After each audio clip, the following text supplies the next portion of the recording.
Salam sehat, sukacita, dan salam buat saudara-saudara yang saya kasih dalam cinta dan kasih dari Yesus Kristus. Kasihnya sempurna dan kekal buat kita. Kita berada pada pengajaran tentang perkemahan bangsa Israel, dan kita berada pada perkemahan ke-33 Gunung Hor. Kita tahu bahwa selama mereka di padang gurun 40 tahun, bangsa Israel itu melewati 42 tempat perkemahan. Dan mari kita berdoa. Saudara, mari kita berdoa. Terpujilah Engkau dalam nama Tuhan Yesus. Kami datang kepadamu. Terima kasih Bapa buat hari-hari yang boleh kami lewati setiap saat bersama dengan Engkau Bapa.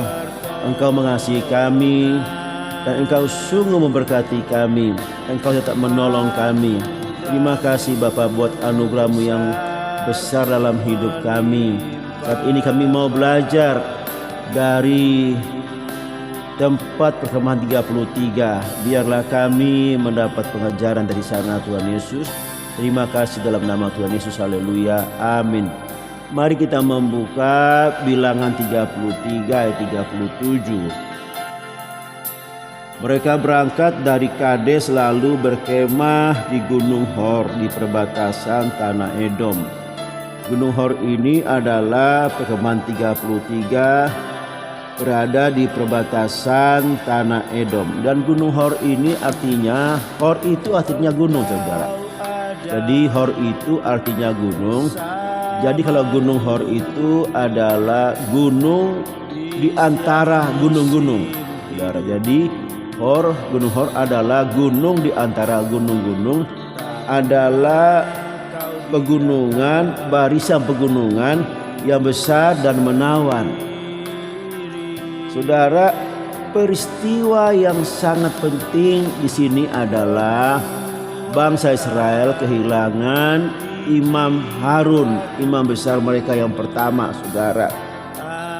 Nah, kita membaca Bilangan 33, 38 sampai 39.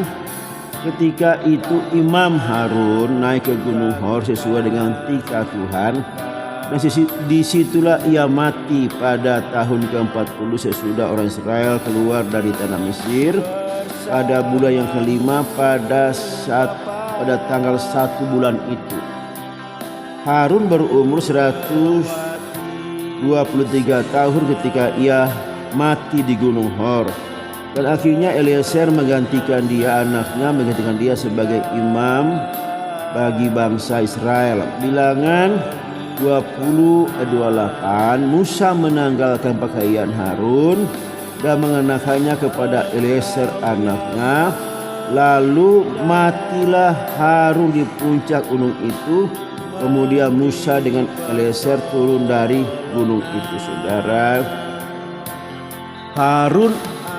Imam Harun adalah pemimpin bangsa Israel, saudara. Dan dia imam pertama bagi bangsa Israel. Dia setia dalam kepemimpinannya sampai akhir hidupnya. Dia adalah seorang yang luar biasa, ya. Dia juga setia sampai akhirnya. Dia adalah seperti dari arti Gunung Hor, gunung di antara gunung-gunung. Dan Harun adalah seorang gunung di antara gunung-gunung bangsa Israel. Dialah pemimpin, saudara. Berdasarkan arti dari Gunung Hor ini, Imam Harun adalah gunung di antara gunung-gunung. Sebab dia adalah salah satu pemimpin besar bangsa Israel. Catatan khusus buat kita dari Imam Harun ini, saudara, adalah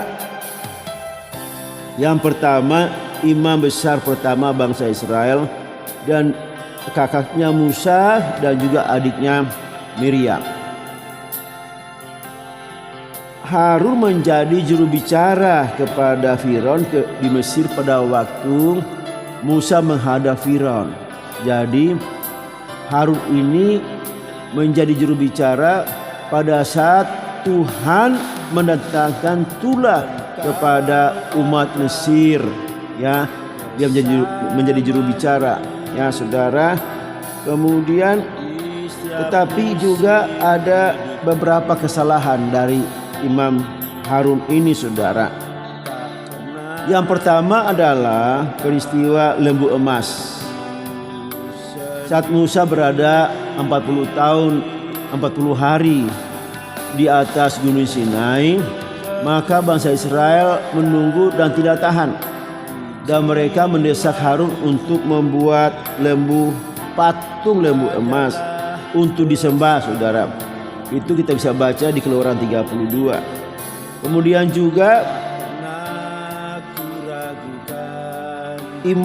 Imam Harun ini menuruti permintaan itu, padahal Tuhan sungguh benci terhadap penyembahan berhala. Kemudian juga kedua, ketidakpercayaan pada waktu di Meribah. Tuhan menyuruh Musa dan Harun untuk mengatakan kepada batu itu supaya keluar air, tetapi apa yang terjadi?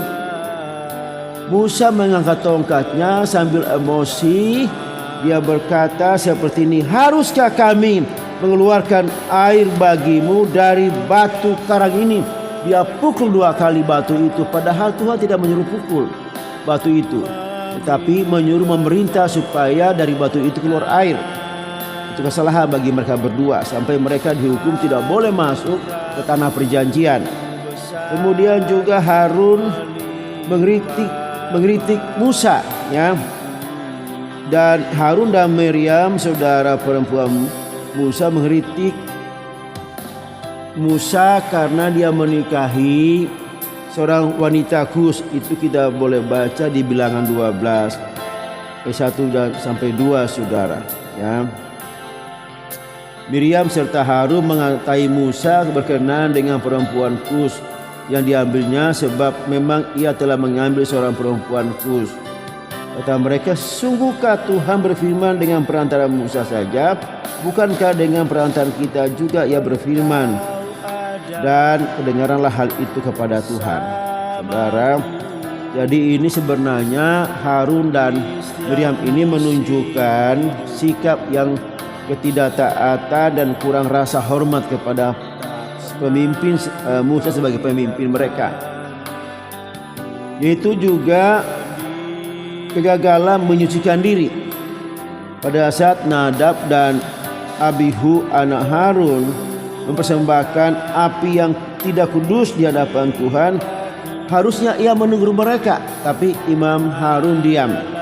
Ya saudara, itu kita bisa baca Imamat 10 ayat 1 sampai 2. Kemudian anak-anak Harun, Nadab dan Abihu masing-masing mengambil perbendaraannya, membubuh api ke dalam serta menaruh ukupan di atas api itu. Dengan demikian mereka mempersembahkan ke hadapan Tuhan api yang tidak diperintahkannya kepada mereka.